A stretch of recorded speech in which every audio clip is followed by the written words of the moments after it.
guys, how's it going today? Thank you for tuning in. I have come up with a few new things from e.l.f. and I'm popping them into this video. We're going to try them out today. It probably won't be a super long video because these finds don't encompass a full face, but just some new things, a couple things I've had some questions about, and also some things I personally was just interested in. So the first thing I wanted to try was this Power Grip Matte Primer. So we all know about the Power Grip that's like either turquoise looking or greenish looking. There's the niacinamide one that looks peach, and they're those very sticky primers, like the stickiest of the sticky. They go on your skin and they're said to make your makeup adhere better. And I thought, what's this matte one gonna be like? You know they're serious about the matte because there's no frills on this tube. It says use fingertips to apply and pat into skin, allowed to set for 30 seconds. And that's gonna let it absorb and activate the grip prior to makeup application. Okay, I got like this much. It really does look gooey.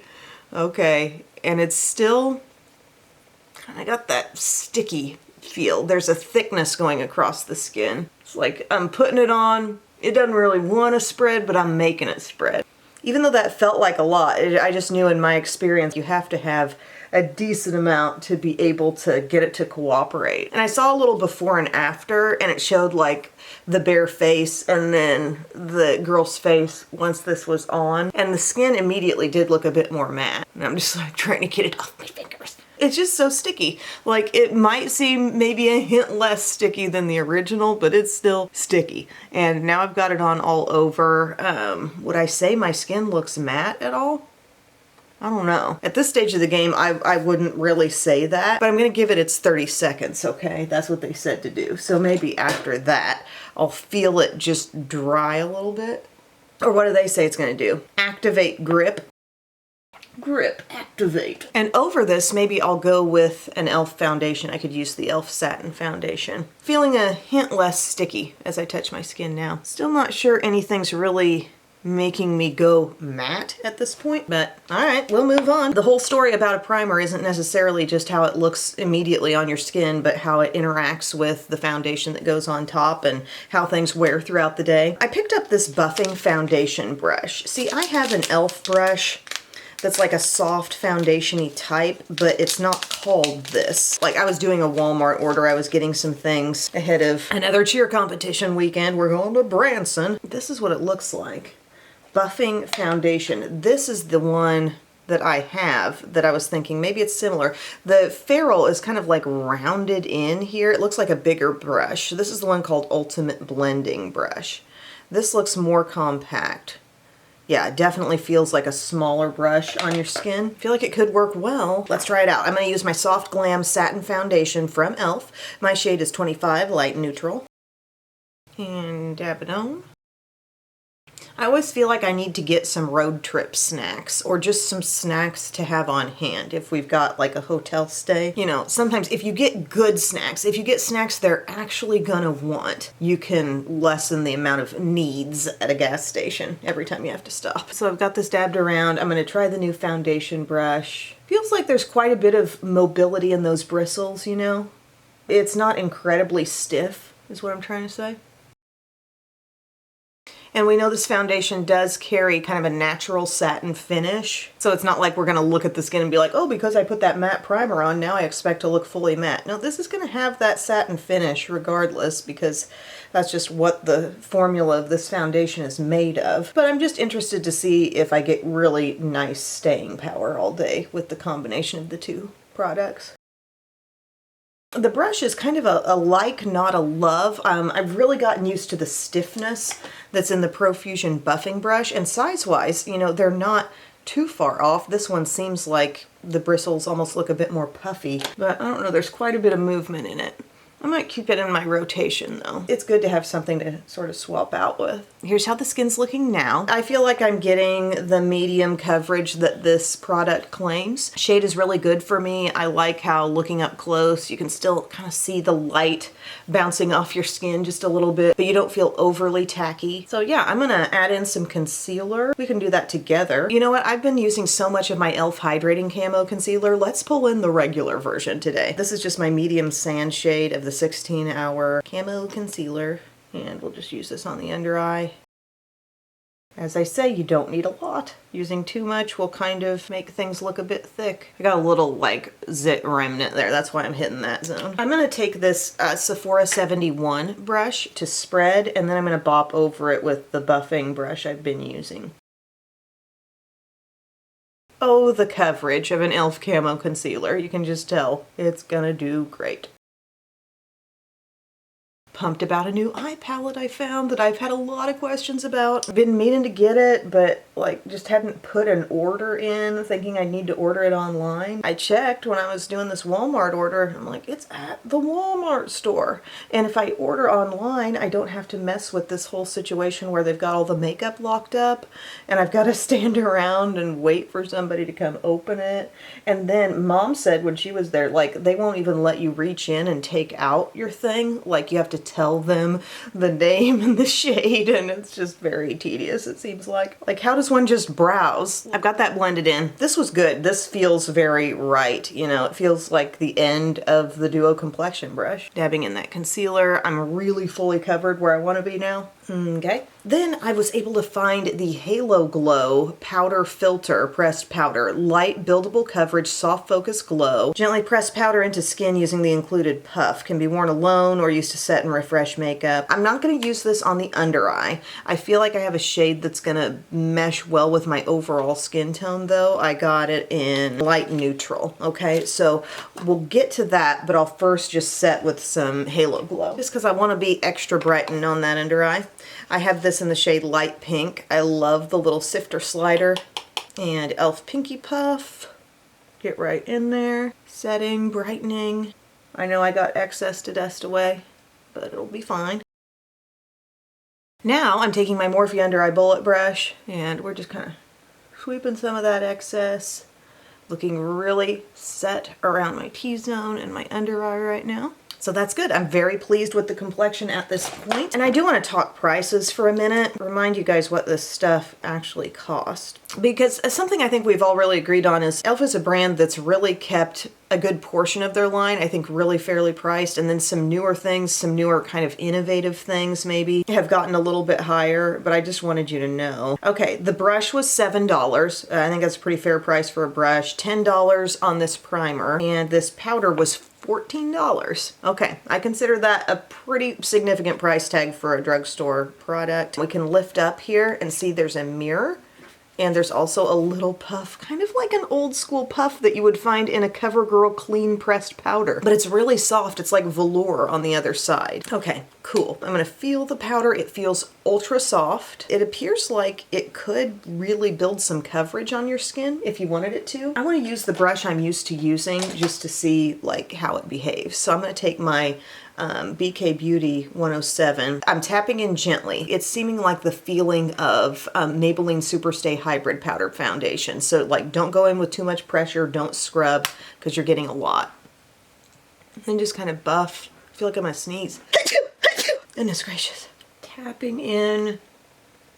I am seeing this add to my coverage all over because I was seeing some freckles and stuff, and I'm still seeing them, but I can just tell as this goes over, like this is adding another layer of, frankly, mattness to my skin. I know they said in the claims, this is a pressed finishing powder. It does say reduces shine, sets makeup for long wear, but something about that word halo glow, doesn't it kind of make you assume like maybe it's gonna look glowy? I don't know. Pretty mattifying. I need to use this in some other circumstances where I've got something super light coverage underneath, like a tinted moisturizer, and then I conceal, and then I go over the top with this, and I can see even more clearly like how much this is adding to my look. But as it appears right now, this is providing an amount of additional coverage and mattness on top of my skin that feels powder foundation-y. Is the cool kid phrase for just looking matte, like that you're looking blurred or that you're looking soft focus? Because basically it feels like a mattifying powder to me. My skin feels extremely matte at this time. Alrighty guys, I continued on with the face. I'll let you know what I did. Nothing new here, but the primer infused matte bronzer in Fresh Tan, that's what I got on, and then the primer infused matte blush in Always Vibrant. Yes, that's what that looks like, that kind of fuchsia looking blush, lightly applied. I really like it. And then I used this Milani highlighter that I'm really liking, the Baked highlighter in Dolce Perla. Very good intensity level. And then over the top, I'm like, you just used a bunch of powders in. So I reached for my Power Grip Dewy Setting Spray from e.l.f. and I really do like the way this mists out. It's very fine. You can never see the particles of it on your skin. And it does just kind of knock down the powderiness. I did like maybe 5 or 6 quick mists of it. And then I did my brows. I used the CoverGirl Clean Fresh Nano Brow Pencil and the L'Oreal Infallible Lamination Gel. And then this is what we've got for the eyes. So the Keep It Ethereal palette. This is the one I've been asked about. At a glance, you can kind of see that that's following the Makeup by Mario color scheme in his Ethereal Eyes palette. So it's one of their 10 color palettes. I have definitely sung the praises of these types of palettes before. I really love the all matte neutral one. But I also grabbed this, the No Budge Matte Shadow Stick. It's the shade called Cool Beans. I realized, I love shadow sticks and I love lazy liner, but I haven't done a lot with e.l.f. outside of their like Cookies and Dreams collection. Remember when that came out? So I thought this might be good for a little smudgy liner with this look and moving forward with other looks as well. Let's see if this works. They've got a little peel here. Yes, good job, e.l.f. Nice and clean. Yes. This is the palette I'm speaking of, by the way, that I love so much, the matte 10-pan palette. When I did a video on mid-size everyday palettes, this was definitely mentioned in there. So I love that from the Perfect 10 line. And then here's Mario's palette. I'm looking at the dark shades. I'm seeing Matte Shimmer Matte at the end of this palette, and same on this row of Mario's palette. I'm seeing some peachy accents, maybe a little more depth in the midtones in this, just at a glance anyway. Shimmer 2. I'm not sure if they're going to have that kind of gloss-like vibe of some of the Mario shimmers. This palette was kind of a like, not a total home run love for me. So let's see how the e.l.f. pans out. I spied that pink sitting in there, that kind of dusty rose. And I already have my Milani eyeshadow primer on. So I just want to get that going in my crease. It looks like the perfect depth level to start with. And yeah, just seeing this, it screams everyday eyes, does it not? Now you might be thinking, in this line of eyeshadow palettes, didn't e.l.f. have some kind of a nude eyeshadow palette? They do have one called Need It Nude. It's a mix of matte and shimmer, but it overall seems more warm leaning, and it's got like bronze and gold among the shimmers, whereas this one stays a bit more champagne-y neutral with the shimmery shades. And there's also one called like Everyday Smoky. I like that option too. So we're just blending that soft pink. It's looking perfect at the crease and also above the crease. And then I'm thinking about the shade right beside it and wondering, is that going to provide any depth too? Like it's, okay, that's just like same depth level, just more peachy. I was thinking it might be lighter, but I've just kind of blended that on the outside now. Just wanted to see more yellow tone in that. And then we have a matte cream here on the end. We're working her in. That's your blend your edge, make it all look smooth. This was not the most expensive thing in my haul. This was $10, whereas the powder, you'll recall, was $14. The shadow stick was $5. Now I'm wanting to take this brown right here. So we have matte brown, and then a shimmery brown right here. I want to take a little bit of this. And as far as the texture of the shadows, like when I put my brush in, I'm not kicking up a lot of excess powder, but just a little bit. Like there's a decent softness here. I really love the texture of the mattes in the all matte palette, and these feel like that. Good pigment, not absolutely overwhelming, and the shades aren't overwhelming either. A lot of soft, natural colors. So having a pretty easy time with it so far. And you can see I've just added a little depth in the outside part of the crease.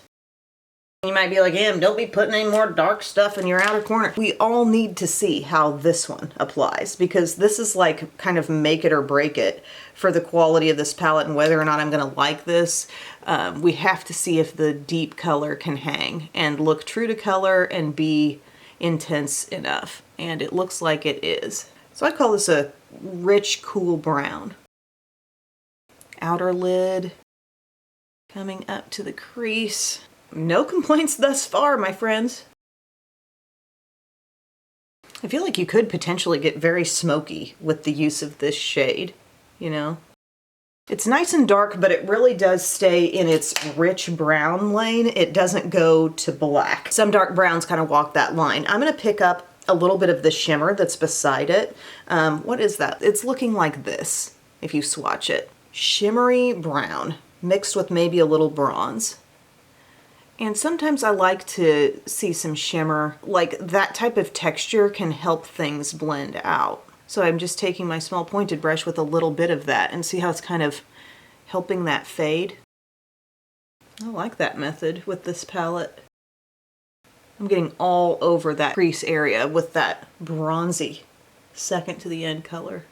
Deep bronze though, brownish bronze. There's nothing glaringly warm in this palette. Ooh, see how nicely that's blending? And keep in mind we already had kind of some base shadows on, and that's what's helping the blend look so extremely flawless and easy. There was already like a whole base of shadows going all the way up to my eyebrow that was initially applied, and so when this stuff comes into play, it's like, okay, you got some smoothness to work on top of. I'm letting it just fade as much as I can.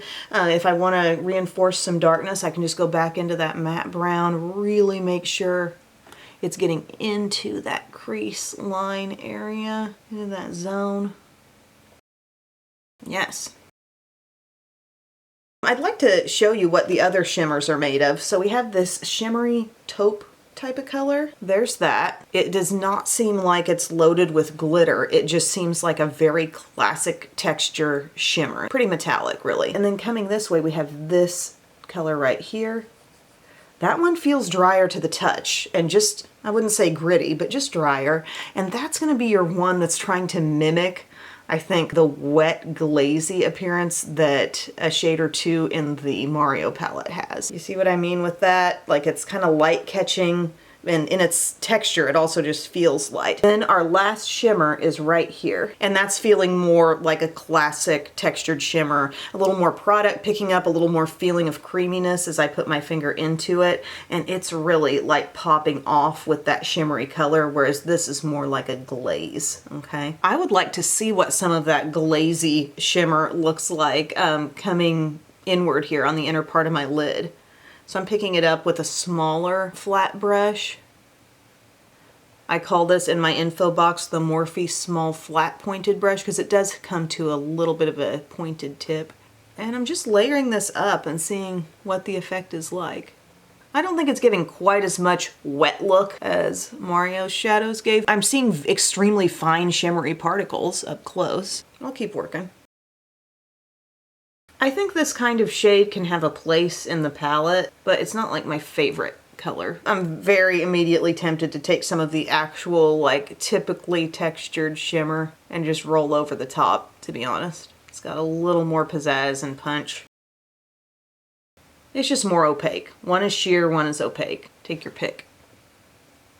I really love how blended everything was able to be. And don't forget, we've got like a more taupey direction that the crease could initially go. It could be a little bit cooler and a little less of that just rosiness peeking out than we did today. I like the options in this one. I think this is one I'll continue to use quite a bit. I'm gonna take this Cool Beans shadow stick. They say it's matte. It does give you that little sharpener at the end. Always check for that. But it's very nicely pointed right now, and it's giving me deep, cool brown color. It's definitely even cooler than the shade I Am Determined from Maybelline. You know, they have their color tattoo sticks like this. But I'm going to use this across my upper lash line. Nothing like a fresh new shadow stick.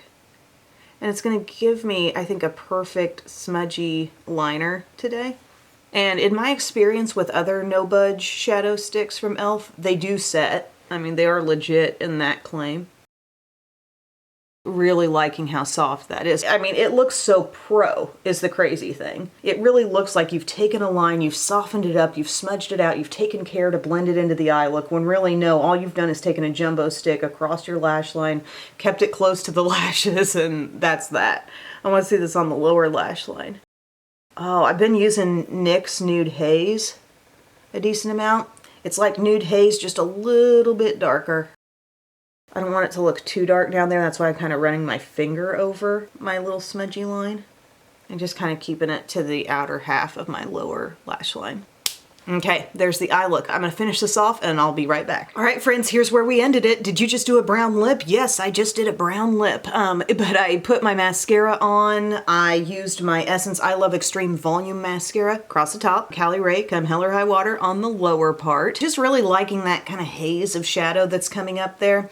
And then for lips, I used a definite brownish liner. This is from Milani Understatement Lip Liner in Rich Cocoa. I put it on and then I smudged it out with my finger, so it wasn't too thick and brown, okay? This can go very dark. And then on top of that, I used my e.l.f. Glow Reviver lip oil. It's the Glimmer finish in the shade Choco Luxe. And yeah, I feel like that's playing very nicely on top of that lip liner. So yeah, that's the finished look. I feel like as far as the primer goes, we don't know yet fully how well this is gonna behave, if it's gonna enhance the staying power of my look.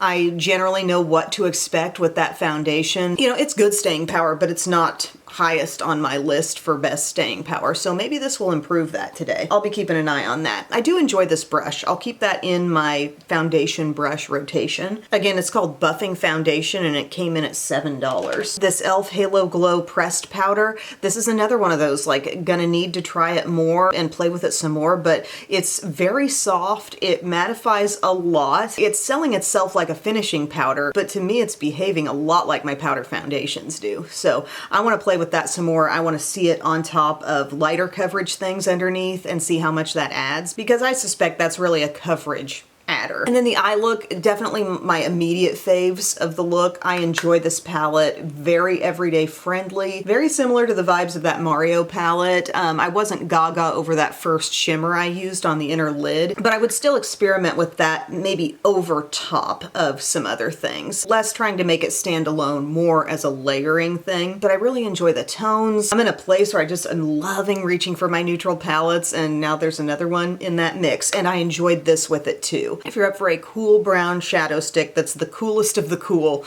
this shade called Cool Beans is it. Just really shook it at you there. Thank you guys for watching. I hope this was useful, and I will see you again very soon. I love you. Bye.